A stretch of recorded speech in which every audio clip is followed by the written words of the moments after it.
Bonjour. On va vous proposer un petit déménagement et on va vous emmener à domicile. Je m'interrogeais pour savoir combien il y a de professionnels dans la salle qui interviennent à domicile. Quand j'entends domicile, c'est hors établissement. OK.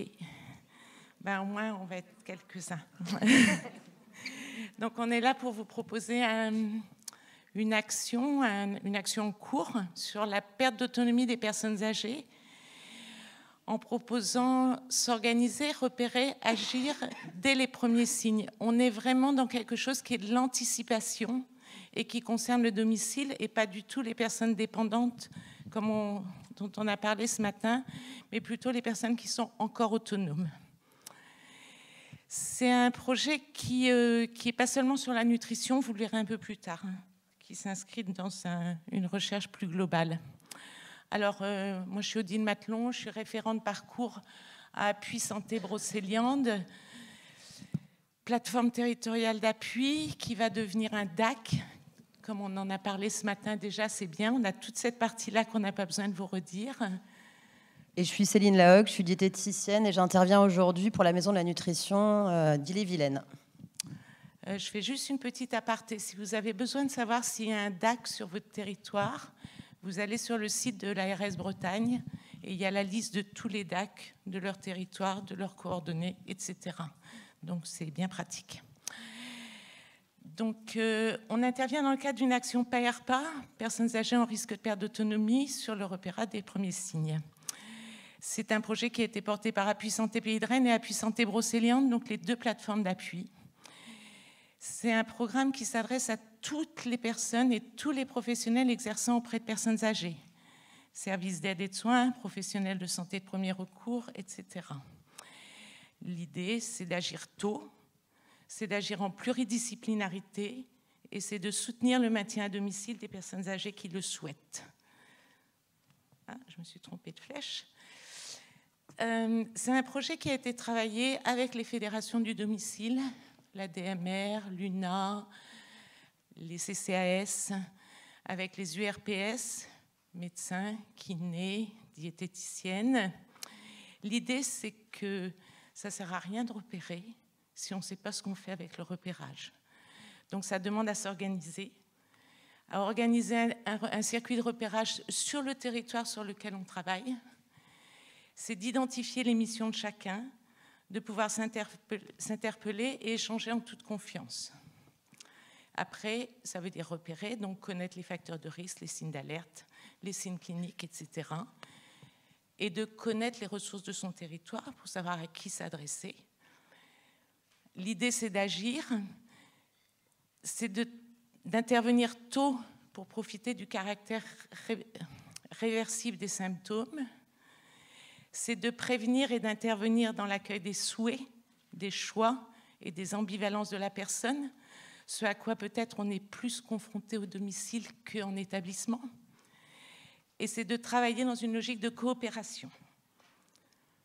Alors, je vous le disais tout à l'heure, on n'intervient pas que sur la nutrition, du coup, c'est une démarche globale. C'est impressionnant de parler devant autant de monde quand même, hein, je vous le dis tout de suite. C'est pas ma tasse de thé, mais bon, on va le faire. Donc, souffrance psychique, douleur physique, santé des aidants, troubles du comportement, troubles cognitifs, risque iatrogénique, chute au risque de chute, dénutrition, déshydratation. Ça veut dire qu'on est tous concernés par le repérage à domicile des premiers signes.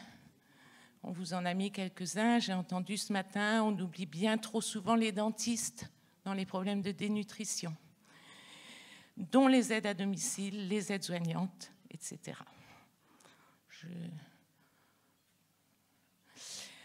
Donc, pour ça, on a cogité pendant 2 ans et on a créé un ensemble d'outils complémentaires. Notre conviction, c'est que, je pense que vous n'êtes pas sans le savoir, les situations dans les services d'aide à domicile ne sont pas faciles en termes de recrutement, en termes de formation, en termes de RH. Donc, on leur a fait un module clé en main pour qu'ils soient autonomes au niveau de chacun de leurs services, pour sensibiliser les salariés de leur service à la perte d'autonomie. Donc en fait, on fait une formation à l'animation, on fait une formation pour que les responsables de service soient en capacité de sensibiliser. Donc on leur a fait un petit tas d'outils pédagogiques. J'en ai quelques exemplaires là que je vous laisserai pour les consulter. Et puis il n'y a pas de repérage si les professionnels de santé de votre territoire ne sont pas impliqués dans la démarche.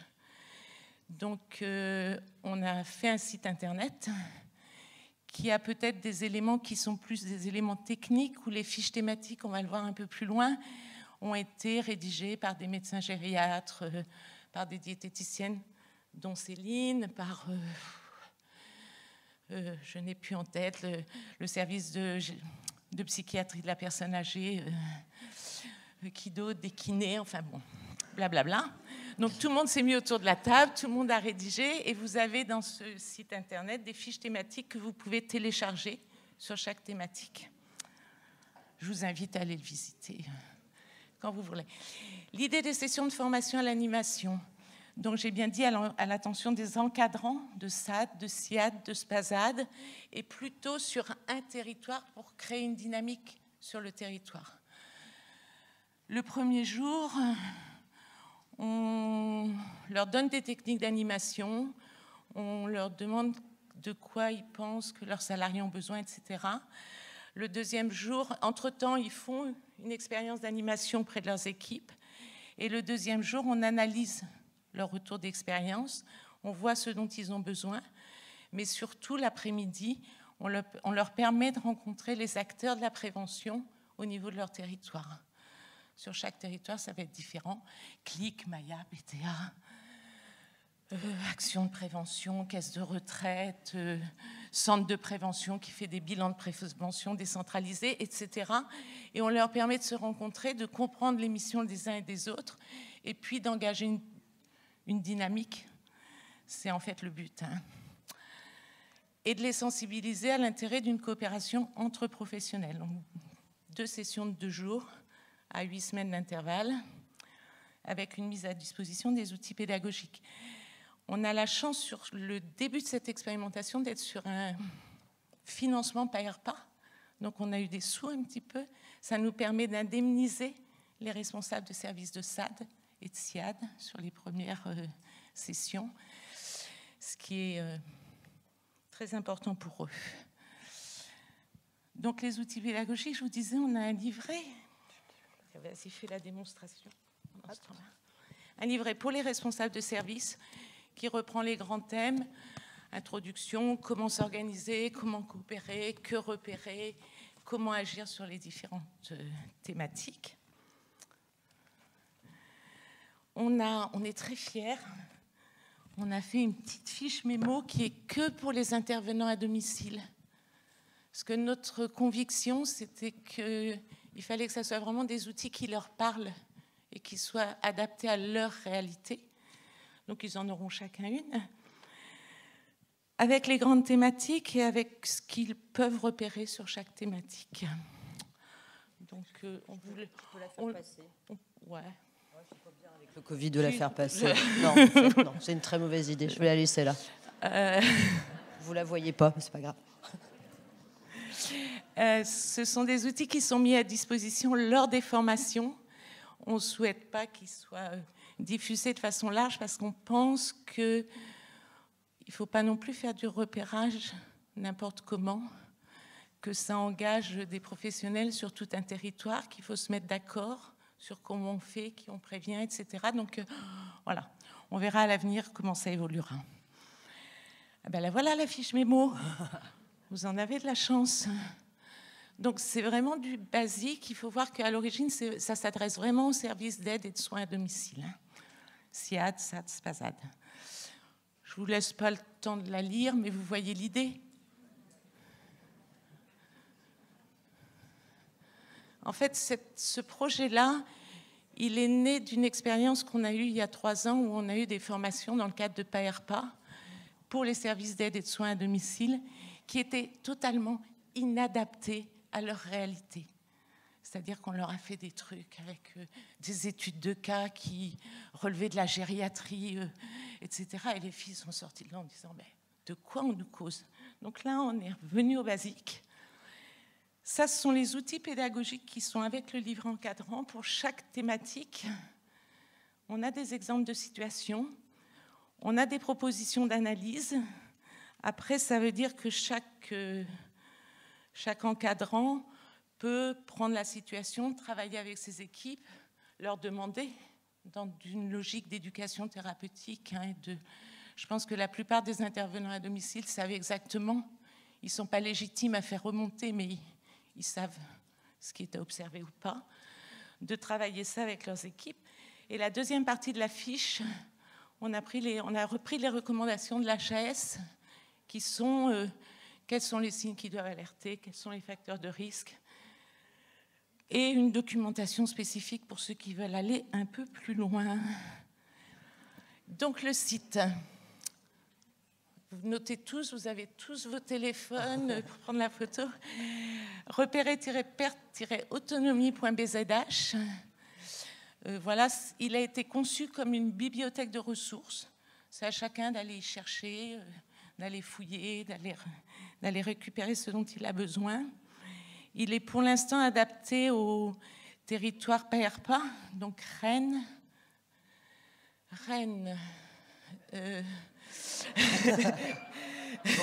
Brocéliande, je ne sais pas si ça parle à certains. Pays de Brocéliande, pays de Rennes et pays de Wallon-de-Vilaine, de Bain-de-Bretagne à Mort-de-Bretagne. On est en discussion avec la conférence des financeurs pour que ça soit étendu sur tout le 35 à minima. Et moi, ma blague stupide, c'est de dire que je veux même déployer à l'international, ça m'irait bien, mais c'est pas sûr. C'est un financement ARS pour l'instant. Voilà. Déjà, ce sera pas mal. Enfin bon, Grenoble, par exemple, ça me va très bien, moi, mais c'est... Voilà. J'arrête. Donc ça, c'est la page d'accueil du site. Vous avez, donc vous cliquez sur chaque truc et puis vous allez vous promener. Il y a une partie qui est vraiment sur la question de l'organisation et de la coopération, entre autres pour les équipes de soins primaires, pour les maisons de santé, pour toutes ces choses-là, où ils ont des infos qui ont été faites par les assos qui travaillent là-dessus avec les URPS. Et quelque chose aussi, je vais en profiter, là ça va être ma minute,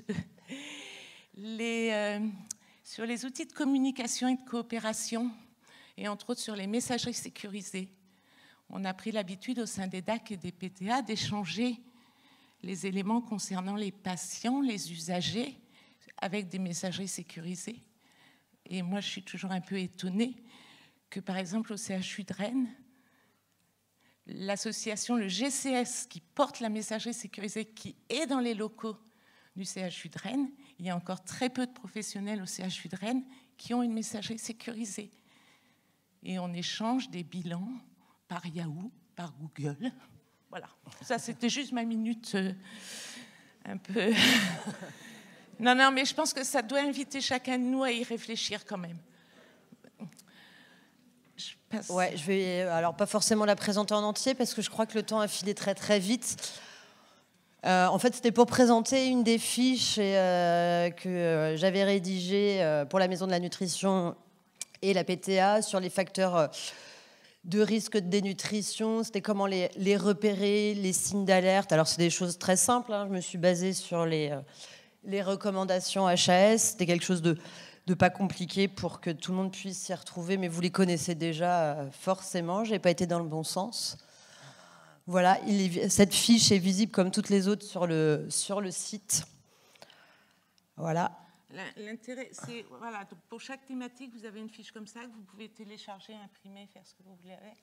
Et en bas, vous avez tous les liens, entre autres, vers les outils d'évaluation validés, vers les examens bio. Enfin, c'est quelque chose, par contre, qui s'adresse plutôt à des professionnels de santé, en tout cas.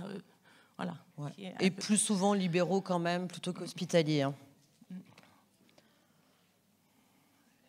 Je te laisse terminer, du coup, sur les relations ville-hôpital. Oh, ça, c'est juste un petit plaisir. Je pense qu'effectivement, c'est un enjeu majeur.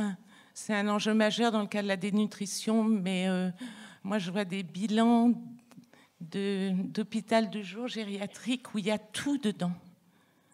Le problème, c'est qu'ils arrivent où? ils sont lus comment, ils sont mis en œuvre comment quand la personne rentre au domicile. Donc effectivement, je dirais que c'est plus des questions, hein, mais c'est comment nous, on peut vous transmettre aux établissements la réalité du domicile, comment ça se passe, qu'est-ce qui se mange, qui prend en charge les repas, etc., etc. Comment transmettre les informations, par qui, à qui. Et dans l'autre sens, on en a parlé un tout petit peu ce matin, qu'est-ce qui se passe lors du retour à domicile? Vous avez fait un boulot de renutrition, la personne rentre, elle est bien. Ça ne tient pas, ça ne dure pas, pourquoi, comment, qui doit. Voilà, c'est plutôt des questions, mais comme il y a un groupe de travail du CAPS sur le sujet incessamment sous peu, j'espère qu'il y aura quelques représentants du domicile pour pouvoir travailler sur ce sujet-là. Parce que c'était notre grosse interrogation, c'était les relations ville-hôpital, et on aimerait bien avoir des petites pistes et que ça puisse s'améliorer, en tout cas. Je crois qu'on a fini, en fait, on a à peine fini de présenter. Moi, je voulais juste présenter l'association La Maison de la Nutrition. Tu termines? Vous voulez qu'on passe par cette slide-là? Ah bah oui, c'est vrai. Donc, si vous voulez retrouver nos infos, nous appeler, nous contacter, il y a le site qui est en lien avec le projet. Et puis, il y a le site de la Maison de la Nutrition et du Diabète. Je sais, certains d'entre vous connaissent peut-être la Maison de la Nutrition et du Diabète à Rennes, qui a comme mission, je veux bien que tu passes ce diapo après, de former les professionnels du secteur médical et sanitaire. Donc vous pouvez faire appel à eux si vous avez besoin de formation dans différents domaines, notamment de diabète, des nutritions. Et vous pourrez aussi voir le multitude d'actions que fait la Maison de la Nutrition sur le terrain, avec beaucoup d'ateliers cuisine, d'interventions diététiques. Donc voilà pour la Maison de la Nutrition. Voilà. Merci, c'est pas mal au niveau du timing. Et bien sûr, on remercie tous les partenaires qui ont quand même travaillé pendant 2 ans pour en arriver là, c'est chouette.